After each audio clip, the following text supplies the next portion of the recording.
Welcome to what is probably going to be my first series and my first edited video. So today I'm going to be covering some of my older games just from like 2022. Some of them are going to be closed and never released to the public. But basically, I'm just going to go through them as I just say some stuff about them. This is mostly unplanned, but I got some stuff planned. But currently it's like the first thing about this game is why did I make it? Why did I make reality blocks? Well, I think back then in 2020 and before, like at least in 2016 when I first made up my Roblox account, my first game was Infinity RPG. And like after that, I kind of fell in love with like Roblox RPGs, mostly the bandit beater kind. And I ended up making my first RPG. It's this one that I'm playing right now. Now this one took like about 2 months to make. It really wasn't that long. It wasn't hard to make this game either. It scales like ass and plays like ass. Each area is actually just like basically a glorified box. There's nothing really much to it if you like look around here. Also some assets I made at one point that just right there. But like other than that, you have like things being like, when did I make it? Which is like, I made this back in 2022, January 2022, if I remember, after looking at version history. But like this game was pretty This game was pretty like cool to do, and at least for me at the time, I thought it was pretty fun to make. I did get burned out at least once, but that was near the end. That was close to this section. And this section's pretty nice, I was. No, it's not. But one thing I do like about this game is like how like it's just my childish it is kind of not only childish but like how imaginative and was with it. Even though the scales are a bit insane. I mean, it goes to Omniverse and past that, which no RPG ever should do that, but I did it anyways. I think there's 4 fundamentals about this game. And the only reason the spawn is the best area is because like I had help on it and spent the most time on it. There's a secret too that was inspired by like Lucky Irish or Legend of the Lucky Irish, where I was gonna have like a teleport be there or something and just like use it or something. But I don't think I ever got to that and quickly forgot about that secret. And also there's gonna be like most likely an addition, because if you look the wall, there's like it's a different color than the rest, and that's because I just filled it back in. I didn't even care about changing the color. But like this game, it was a stepping stone to learn. It wasn't my best at all. I could have done way better. But hey, this is just me when I was 12 and really bad before I learned anything. As you can notice, there's a lot of Z fighting. That was a really bad issue I had back then. But, oh god, I just remembered something. These are events. I barely did anything to events. They're not even events because they just stayed. Pretty sure these two are unfinished, except for this one, but this one is unfinished. I never made it properly. And yet, like, it's a pretty cool game. It has a special place in my heart. And this is the thing I remembered. This was so stupid, because it just has stuff that tells you what happened. It's mostly nonsensical, but for some reason I just like this information is restricted. It's all in the tooltips, but the thing is the tooltips are probably just as unintelligible that happened. But this game has something. Yeah, it's definitely a gem for the past. And now we have like the next game, Void RPG.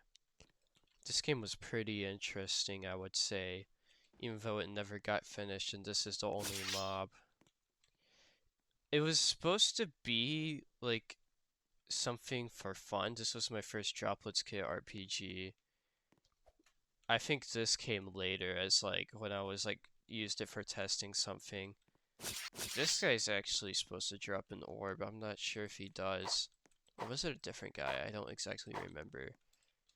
This isn't the most published version because in Studio there's some more stuff from me doing testing.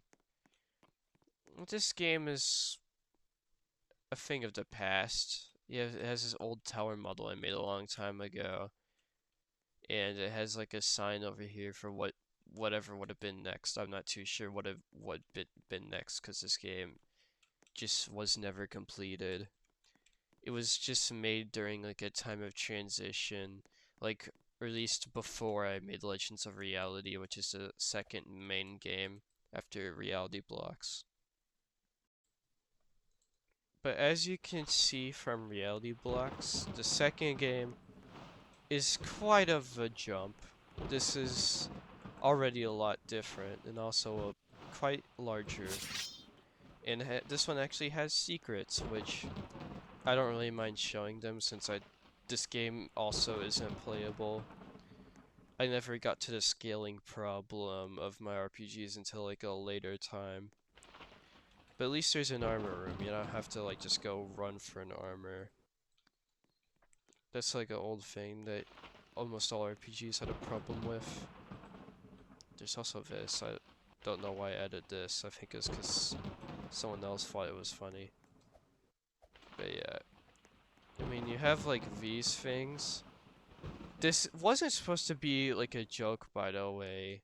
And originally, it was just like, well, these aren't supposed to be black people, these are just like orange. And no, it's not political, but this was supposed to be just like a only thing I could think for mobs since I really wanted to be unique. Same with this. But like, I think this was made like here in .exe. I think that was made because like some other like RPG in the same time frame that like I knew about, and I thought there was a secret. And I was like, oh, this is cool. I'm gonna copy this for my own game, and I did. But one thing about this is there's a lot of mistakes I make in these games that I just don't make now, especially if Exterius. Exterius is a game without a lot of these mistakes.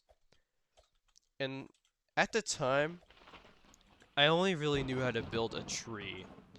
Like, just not tree. No, trees come later. That's during Isles of Destiny, the later half. But, I only knew how to do, like, the walls of an area. And they were really bad. Oh, well, these walls aren't too bad, but they're not the best. This game, oh, this is the first game where it's like, there's realms, but like each realm or area is usually just like a few areas combined. This one has the unique thing where like areas just are like connected, like areas are just connected as like in like different things. I mean, for here you have like the end of like the first realm, I would say, or the spawn area. You have the Enter Capital, Enter King, in Reality. Reality appears 3 times. I think you have Arch Reality on the moon, which is after Divine Infinity, inspired by Infinity RPG. But the main thing about this game is that this game's a mess. Absolute mess. But it's memorable if you can get past just how bad it is. But the main thing I'm fond of this game is just like how much I put into this game. It's the same time frame where I let more of my imagination kind of run, but it's also that I was still at a learning point when I made this game. There's not too much learning I did, I still didn't know how to make actual mobs. Like, this is the last area, and all the mobs are still the same format. This was in like a few areas ago, though, that I skipped.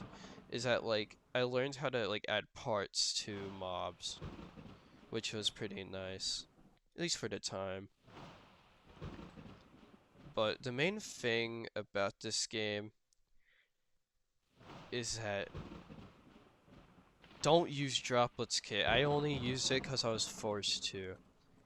The kit's outdated and there's better kits out there. But it's just really a relic of its time. It's just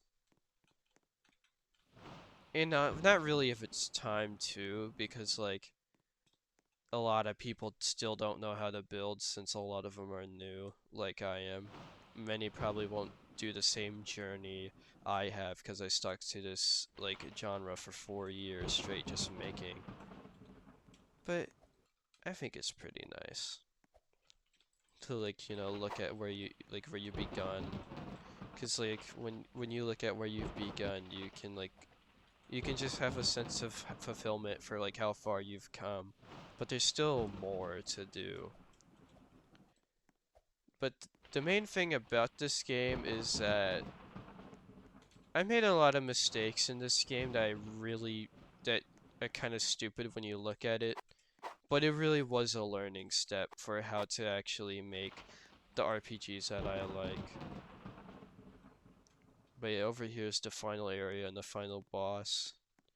It's actually two timelines. If you only defeat like reality up there, which teleports to that one, not the Great King, but like the actual final boss, then you go into like the serious RPG timeline, which was originally supposed to be a lot bigger. I can probably cover that in another video.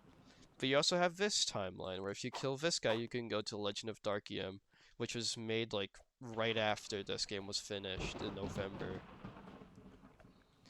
But the main thing, or at least the main takeaway I have, is that you keep making stuff and keep improving if you want to. If you do want to just stop making something, move on to other things, that's completely fine. It's really just about if you're like about the thing and if you want to keep going to see how far you can push yourself. And that's really about it for the part one of this video, which is likely this whole series. I'll probably like smooth out like how I like do things like as time goes on video making. But enjoy this watch even if it's unbearable.